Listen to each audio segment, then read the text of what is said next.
Well, I'm here with Kyle Kauwika Harris, director of Reverence. I spoke with Adam the other day. He told me to give you a hard time. So if I'm a dick, blame him.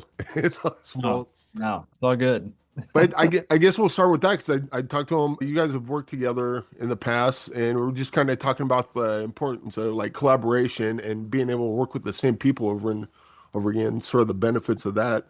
And he mentioned that you were working on this for a while. Like this was a different script a couple years ago, and then you made a change of setting it in Oklahoma, and then that Yeah. just changed everything. What can you tell me about that?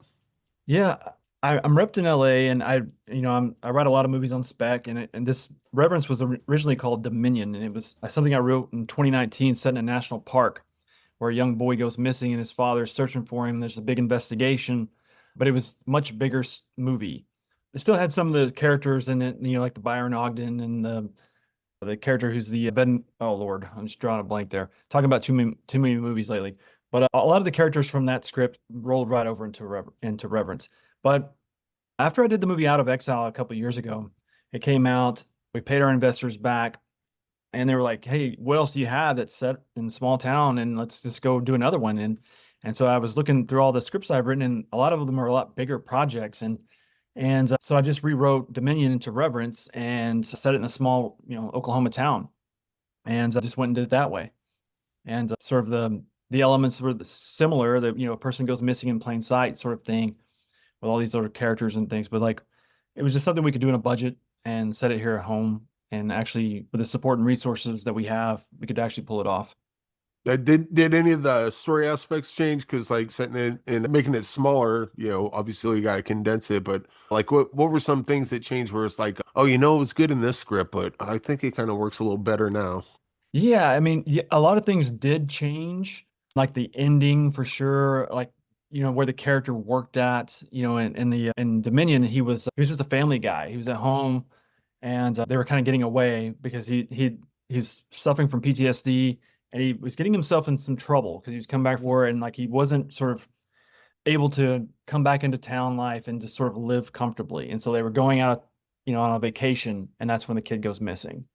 And but in this case, in Reverence, I want it to be like, sort of an estrangement with the family. There's a divorce, and daughter goes with dad for the Christmas holidays and stuff like that. And he works as a tow truck driver. He owns a business in town that his father used to own, and now he's sort of inherited that company. And so I changed all that stuff. So that's the things that did change. And I remember like it was a boy that goes missing in Dominion, and it's his teenage daughter that goes missing in Reverence. And in Dominion, they find the boy at the end of it through all this massive investigation of all these sort of, they were all these different sort of red herrings. And the whole time the boy just crossed the river and he got swept over some falls and he got stuck in the waterfall basin cave and he couldn't get out of there. And he was just right there in plain sight. Like the whole investigation was built around this thing, and he was just literally right there, but he couldn't get out. And so he ends up passing away inside this waterfall basin cave. And but I rewrote it to for Reverence and changed a lot of characters in that regard, but just tried to use a lot of the elements that we had access to. And I like building worlds. And so when I'm in a small town and something like Chandler, Oklahoma, they opened their doors to us, and we had access to the everything. Lincoln County on stage, we had access to the prisons and the sheriff's offices and the tow truck driving services and all these sort of businesses that were there. They just opened their doors to us and allowed us to film. And so if it wasn't for this small town in Oklahoma called Chandler, Oklahoma, we wouldn't have been able to make the movie, even with our budget that we had. So it's good. We had a huge support system and resources with that town. It seems like a happy accident because that would have had to cut the budget off significantly, I imagine. Yeah, because I'm from Oklahoma City, and Oklahoma City is kind of a big city, and I wanted to feel more rural where everybody knows everybody. And so, we were able to get Chandler, and my producing partner, Jacob Snovel, was from that town. And so we just went and asked them, and they were like, yeah, let's do it. So Oh, So I don't want to get too much into the ending because spoilers and all that. But when you write something like this, do you have the ending in mind already and then write towards that, or is the ending kind of like you just start like we got a basic idea, we'll just kind of write and see where it goes, and then it just kind of ends up there. I think for me, man, when I'm writing a screenplay, and I've written tons of them, I always, before I sit down to write anything, I have to work it all out in my head and know exactly what I'm doing. I've done several times where I'll write an outline and then rewrite that. And then once you get on the page, you're going to start discovering things. And, it never seems to follow the way you want it to go. And, but yeah, I did know sort of where I wanted it to go before I ever got on the page with regard to the ending. And there were several things, though, that changed in the script and in the process of production that changed the outcome of the film. We didn't. There's a part in the flashbacks where the Adam's character, he executes somebody, and that wasn't there originally. And I thought, this whole time we think this guy's a reliable father. He's searching for his daughter, and we have his back. But then you see in these flashbacks why we're being shown these little flashbacks right before he shows up at this gentleman's house at the end of the movie. And it's like, oh, wait a minute, this guy's quick on the trigger. He may do something drastic here. So stuff like that changed like just within the week before filming started. And that's just kind of stuff that, talking to the actors and constantly trying to find ways to make the script better at all times. I like movies that have layers to them. I like to walk into a theater and watch a movie where I don't just see the bad guy on the screen and the forces of antagonism and the protagonists are just fighting and hand fighting the whole time. I'd rather like walk into the theater and have like tone and atmosphere and all these sort of questions. And so it makes me feel like more immersed into the storytelling, and I'm an active participant in the story. And I remember those movies longer, like the Sicarios or Prisoners or Mystic River. It's just I lean into that sort of, the subtleties in the storytelling, and that's sort of what I was looking for and trying to achieve. Yeah. Yeah, mission accomplished. I definitely got some prisoners vibes from this. Yeah. Also talking with Adam, I was kind of because his character is really troubled in this, just a bunch of sadness, anger, so on and so forth. And as an actor, he was saying like he couldn't just turn it on and turn it off. He had to kind of ramp up to it, and then once he was done, he had to ease out of it. But like you're the kind of the creator of everything, you're in it, but do you have that same sort of thing, or is this looking from the outside in since you kind of see the bigger picture?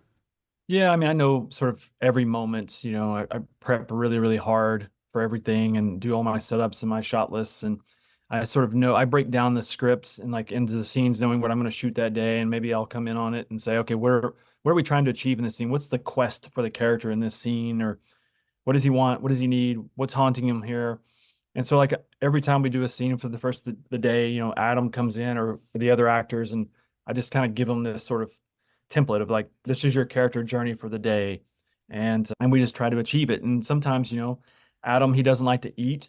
Sometimes he'll be like, it's a 12-hour shoot day and he's got to be like just feels weak and broken in some ways. And so Adam's just he'll won't eat the entire day. He'll go the entire day and not eat. And like we break for lunch and we'll be overeating. And I'll see Adam. He'll just sit in his vehicle and listen to his headset. He just has to stay in that sort of character. And I have to respect that space from him. And I welcome that sort of, energy and participation in there. But everybody has their own sort of process. And I think it's really interesting. Adam is a great collaborator in that regard. He's very aware of the character and he wants to have a lot of conversations on the characters. And I mean, he hopefully I can make many more movies with him. Let's just put it that way. Yeah. Did you Yeah. ever think of doing like because this is pretty dark stuff in this. Do you ever think of like, you know what, I'm just gonna do a stupid comedy with poop jokes or a B horror movie or whatever, just as a palate cleanser? I mean I've written some stuff that's different. I'm not really like into the comedy so much, but I am writing something right now that's a little more like I've written something similar to Eddington recently. So it's sort of a black comedy or dark comedy in that regard. And I'll see a movie or a number of movies that I feel like are similar comparables. And there's a tone that kind of hits me or that I'm overwhelmed with. And I'm like, I want to pursue these types of worlds. And so there's something interesting to me about like One Battle After Another meets The Big Lebowski meets Inherent Vice. There's a tone from those type of movies, and they're not maybe in your face comedy, but there's something comical underneath it all. And I'm sort of drawn to that. And me and Adam have talked about a project that I have that we might do in the future. So yeah, I'm interested in that stuff for sure. You definitely have to come back for that because I love the Reverence and I look forward to seeing whatever else you guys got going on. Uh, Thanks, man. but yeah, this will be, well, by the time this comes out, this will be available in select theaters, digital on demand now as we're recording it tomorrow. But that's how that goes. But before I let you go, I want to get a film recommendation from you. Either some movie that's personal to you or a movie that's like, this is really good and no one talks about it. Yeah, okay. That's an interesting question. Let me think about that real quick. Man, there's a movie called A Perfect World. Came out in 1993 with Clint Eastwood and Kevin Costner. Love that movie. Also in like 92-ish. I love Patriot Games. I love Thunderheart with Val Kilmer. But Road to Perdition is probably one of my favorite films, with Tom Hanks and Jude Law and the 1930s Depression era gangster film. I like movies like that. There's also like The Proposition. John Hillcoat's The Proposition came out in 2005. Sort of like an acid western a little bit. The amount of dirt, scum, and Yeah. bugs on Guy Pearce is like, Five. did he Yeah. just stay in a cave for a month before he shot Yeah. this? Exactly. I'm drawn. I watch everything, but like I like when I find a hidden gem. Yeah, like The Rover.